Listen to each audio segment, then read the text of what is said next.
Hello everyone, welcome to the new session of Soil Conservation Part 2. In this session, we are going to study about changing agriculture practices. So there are many agriculture practices that change according to the soil conservation. So those are strip cropping, crop rotation, contour ploughing, no-till farming, checking shifting cultivation, wind breaks, terrace farming, and importance of soil conservation. So all these important part we are going to study about in this particular session. Okay, so let us start.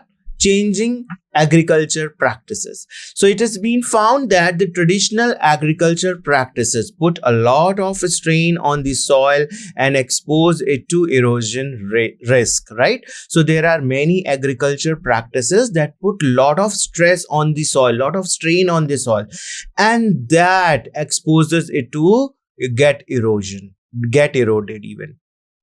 So several scientific studies have found that the current agrarian practices like monocropping, tillage, and the excessive fertilizer use have accentuated soil erosion in many parts of the world. So we are not adapting the sustainable way of agriculture practices. Okay, so the thing that we are doing right now, that is the monocropping, tillage, and the excessive use of the fertilizer, especially the chemical fertilizer, right? So this promote the soil erosion, this promote the acidification of the soil, this promote the erosion of the top layer of the soil, right? So this agriculture practices enhancing some damage to the top layer of the soil. So in light of these development, it becomes important for us to change our agriculture practices. So as we all know that whatever crop we are growing in the soil. And if the soil is not fertile, then we are not going to have a proper yield, a good yield of agriculture, right? So it is our prime responsibility to practice in such a way that we can protect our top layer of the soil, right? So for that we need to change our agriculture practices. Very, very important. We need to follow some advanced form of agriculture practices that do not harm to the top layer of the soil, and it maintain the fertility of the soil so that we can have a proper yield of the crop production. Type of soil conservation methods related to agriculture are given below. So we are going to study about some of the soil conservation method, right? So let us focus on that. Changing agriculture practices. The first one is the strip cropping. Under this type of agriculture practices, crops are cultivated in a narrow strips which run parallel to one another. If you see in the figure, then you can see some narrow strips. This is the one parallel strip. This is another parallel strip. This is the another, like this, right? So the main advantage of this idea is that farmers can harvest their crops at varying interval, right? So varying interval, if this one is get mature earlier, then this can be harvested, right? This strip of land will be evacuated, and another strip that is always having some crop over there. So when they get mature, they can be harvested at other time. So you are not exposing all the land at one time. Okay, we are leaving the land evacuated with the crop, harvested with the crop at different intervals of time in a stretch, in number of stretch.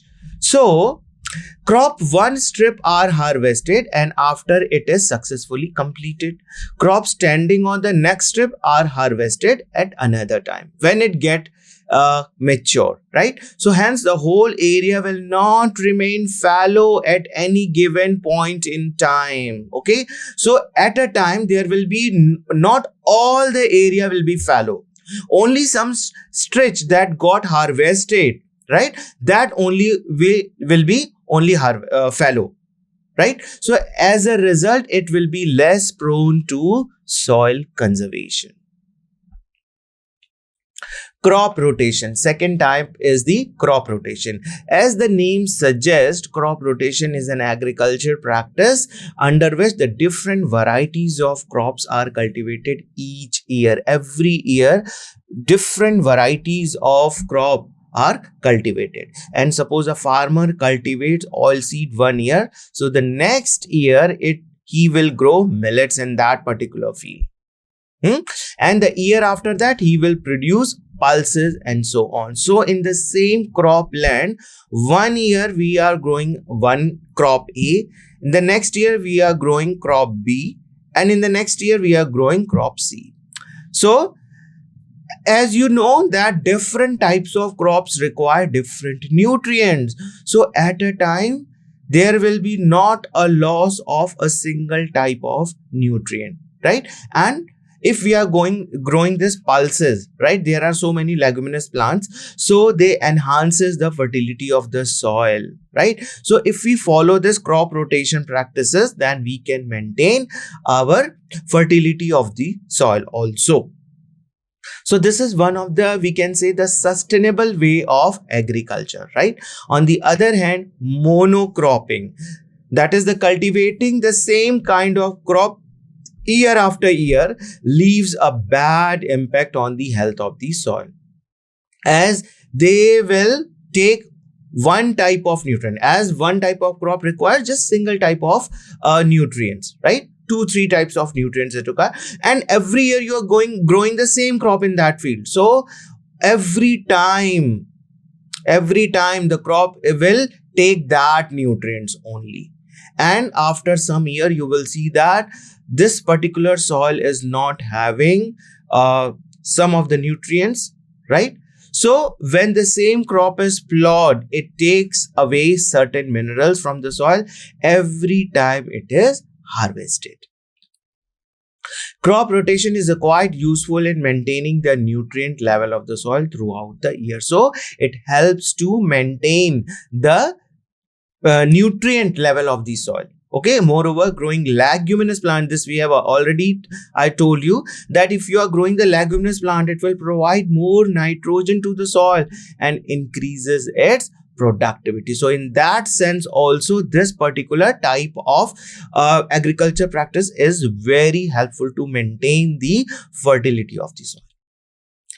Third is the contour ploughing. This is the agriculture technique used in hill slopes to increase the soil retention. So in the contour, we all know that when the runoff is there, so at every level it takes away some of the nutrients, right? But if you are following this contour ploughing, then the soil will not be lost.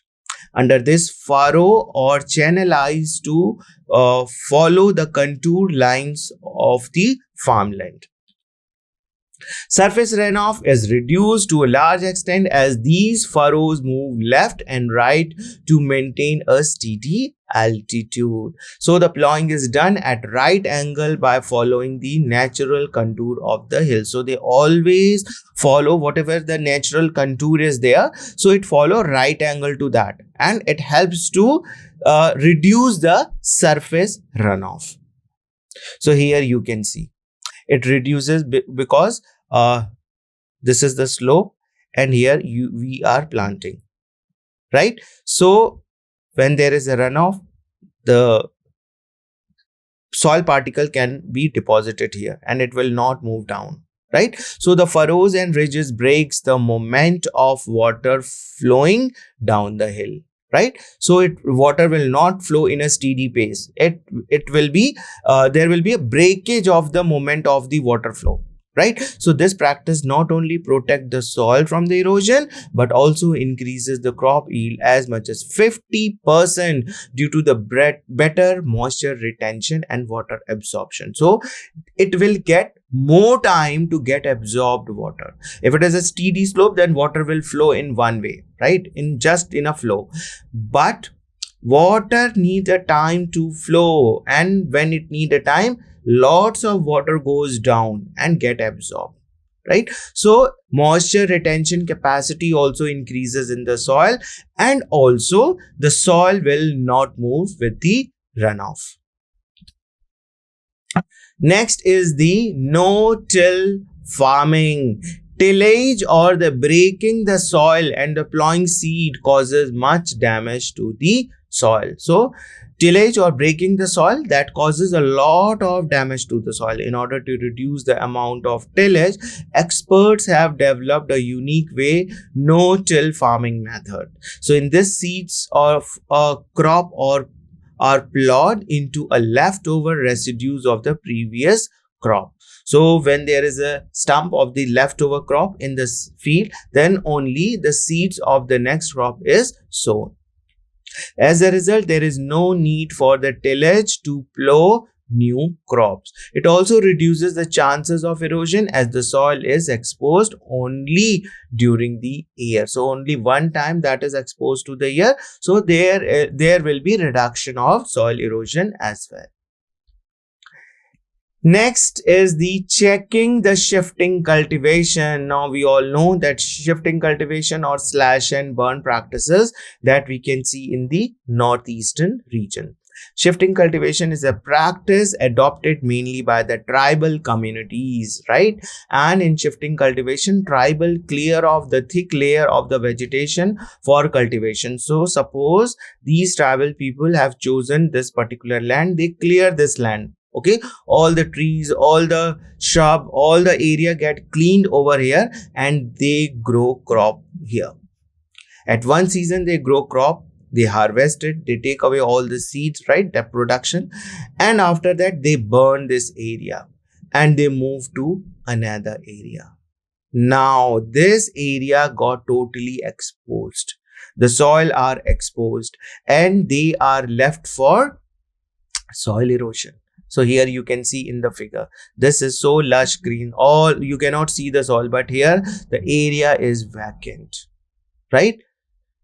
So after cultivation on that land, some years they move to other areas for farming till fertility on the previous land is naturally restored, right? As the fertility of the land is now not available, so they move to the another places. But this vacant land is exposed for soil erosion, right? So this type of farming practice lead to the loss of significant forest cover. So not only it is harming to the soil, or we can say the reducing the fertility of the soil, but it is a great loss of forest cover as well. So this practice should be checked. This practice should be stopped. Hence, the civil society and the government should form a partnership and persuade tribals to stop shifting cultivation and switch to the settled agriculture. Means they should maintain that particular land, they should replenish the lost nutrient, right? And they should not move from one place to another. So the tribal should be provided with every modern agriculture tool and equipment which will improve the productivity and give them training on the use of natural fertilizer for maintaining the fertility of the soil. So if we make them aware about the fertilizer, how to make the natural fertilizer, right, and how we can maintain that, so that will be one of the very important step to get you can say checking the shifting cultivation. Next is the wind breaks. The windward side of the agriculture field sees heavy wind activity throughout the day. So such strong wind activity will lead to the soil erosion. Suppose we are having a piece of land, right, and after harvesting that land is vacant. So what will happen to this fallow land? When there is a lot of wind blowing during the daytime, it will take away the soil particles, the topmost soil particle which is having lot of nutrients blown away with the wind, right? So such strong wind activity will lead to soil erosion, and over a period of time the area may get converted into desert. So this is the way how the desert form. Therefore, the thick rows of trees can be planted on the windward side of the agriculture. So what we can do, suppose this is the windward side, then we can have trees at this side like this. We can have trees, we can have some bush also here at the lower level. So wind will get in this way, we can stop the wind with the help of these trees, right? Row of trees. So these trees will act as a barrier and prevent the strong winds from reaching to the soil.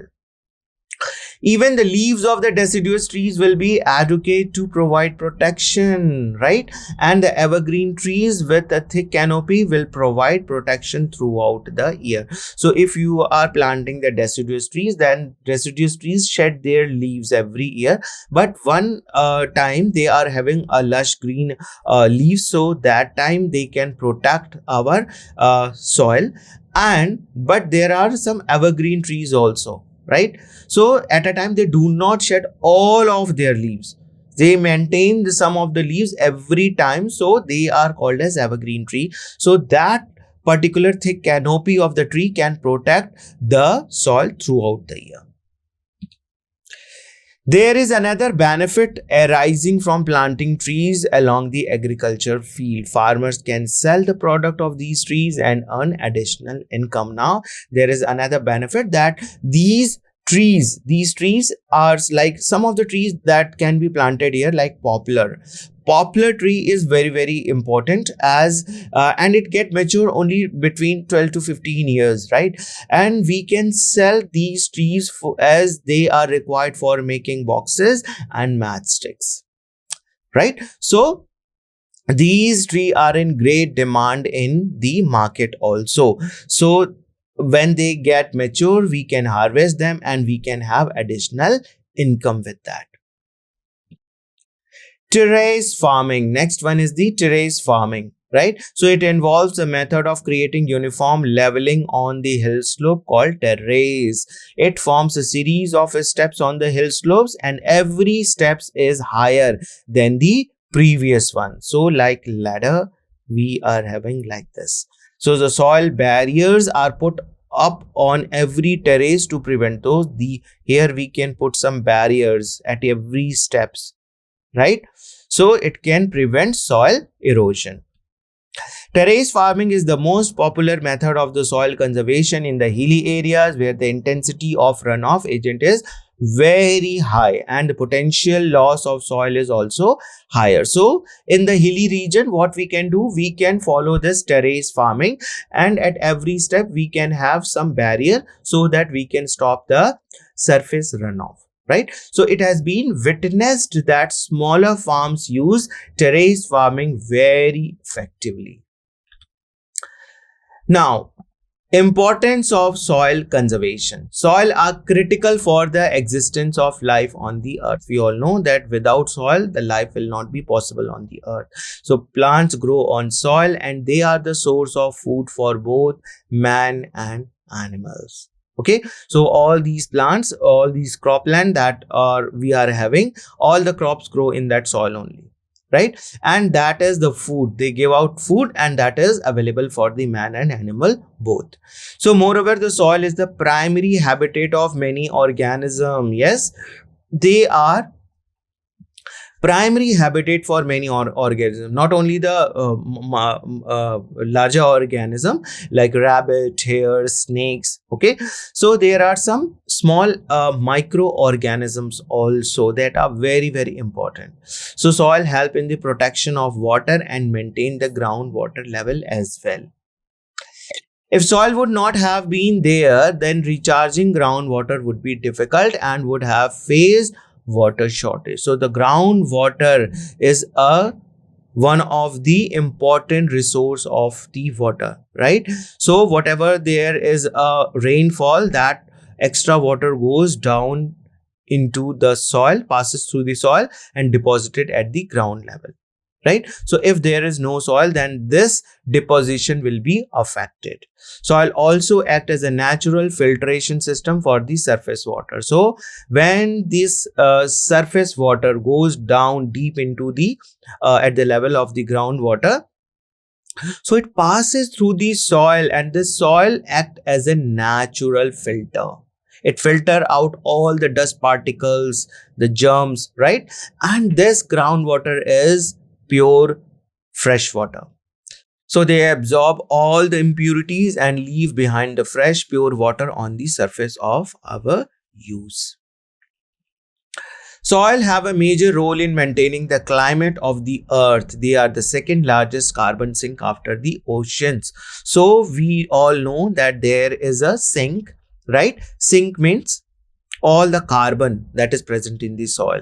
The carbon is present in the ocean also, and the carbon is present in the vegetation also, right? So this, if the soil is degraded, then there will be carbon increase in the atmosphere, and that will not good for our atmosphere, our environment, right? So this helps as a making sink.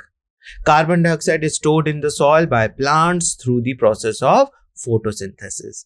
As per estimate, the carbon pool in the soil stand at 2500 billion tons. So it helps to maintain the carbon pool.